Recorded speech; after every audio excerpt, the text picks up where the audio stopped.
4 fuentes de autoridad. Quiero compartir este tema porque me parece de mucha importancia para la vida cristiana. Todos tomamos muchas decisiones en la vida. Algunas son sencillas, simples, pero otras son realmente complejas. Algunas son temporales, pero otras tienen un efecto eterno. Así que debemos decidir cuál será nuestra fuente de autoridad. Le quiero presentar 4 fuentes de autoridad conocidas por todos, pero sin duda una es la de mayor importancia. Primero tenemos el intelecto. Nuestra determinación de usar el intelecto, dijo alguien, y la lógica como autoridad final es la manera más evidente de coronarnos a nosotros mismos como Dios de nuestra vida. Y eso nos aleja del propósito de Dios, porque no somos nosotros los que decidimos acerca de nuestra propia vida. Una vez que ya somos creyentes en Cristo, es Dios quien ha puesto los mandamientos y la forma en que debemos vivir. En Marcos 12, del 18 al 27, los saduceos demostraron que confiaban en su intelecto para establecer su creencia sobre la resurrección. Pero Jesús les dijo claramente que estaban equivocados. ¿Por qué estaban equivocados? Porque ignoraban las Escrituras y el poder de Dios. El intelecto no es suficiente para fijar nuestras creencias. En 1 Corintios 1, 18 al 25, la Biblia dice que el hombre no conoció a Dios a través de la sabiduría o a través de su intelecto. De hecho, el hombre considera que el Evangelio es una locura, pero Dios ha querido traer su Evangelio a las personas a través de la locura de la predicación, como dice el apóstol Pablo. Así que el intelecto no es suficiente para tomar las grandes decisiones de la vida. Luego tenemos la tradición. La tradición puede llegar a convertirse en una celda que encierra a los que pudieran encontrar la verdad fuera de ella. En muchos casos, la tradición es algo muy fuerte y las personas no quieren salir de ella. En Mateo 15, del 1 al 9, los religiosos criticaban a los discípulos de Jesús basado en su tradición. Estaban preocupados porque los discípulos no se lavaban las manos antes de comer.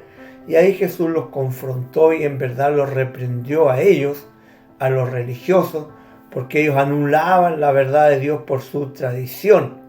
Eran más importantes las tradiciones que la propia verdad de las Escrituras. Y esto es muy importante porque es una forma de salirse de la voluntad de Dios, de salirse del propósito de Dios cuando ponemos nuestra atención en la tradición en lugar de las Escrituras.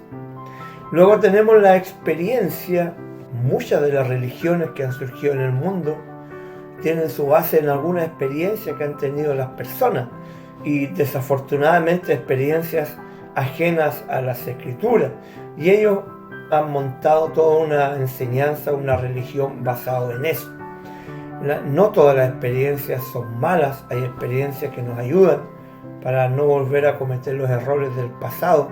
En Colosenses 2, 18 y 19 se nota que hubo una experiencia de un hombre con ángeles y luego quería que todos los hermanos también fueran tras de esa experiencia. Los ángeles son reales, están en la palabra del Señor, pero no los administramos nosotros. No somos nosotros que le decimos a un ángel que se aparezca aquí o que se aparezca allá. Eso no funciona. Dios es el que administra los ángeles y están para nuestro servicio, así dice el libro de Hebreos, pero son administrados por Dios. Y tenemos en el libro de los Hechos algunas experiencias, como Pedro cuando estaba en la cárcel, vino un ángel y lo sacó de allí porque Dios lo envió. Tenemos otra experiencia con Felipe también, que un ángel le habló. Y así hay otras.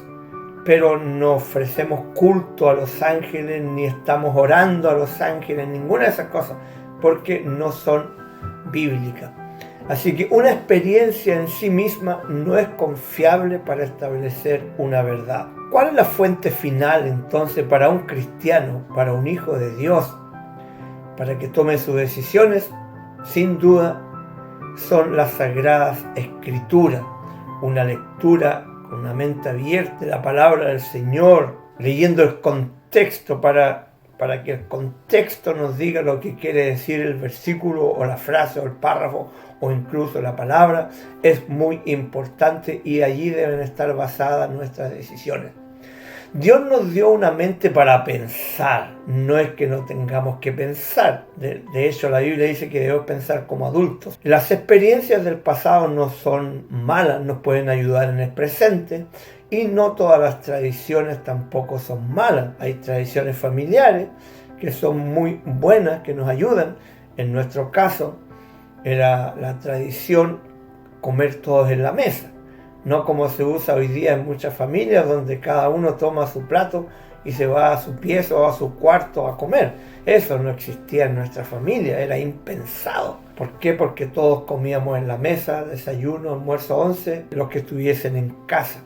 Era una buena tradición, pero las tradiciones no pueden sentar los principios para nuestra vida cristiana. Y la razón principal, creo, porque ponemos la palabra de Dios como la fuente principal, final de nuestras decisiones, es porque Dios nos ama.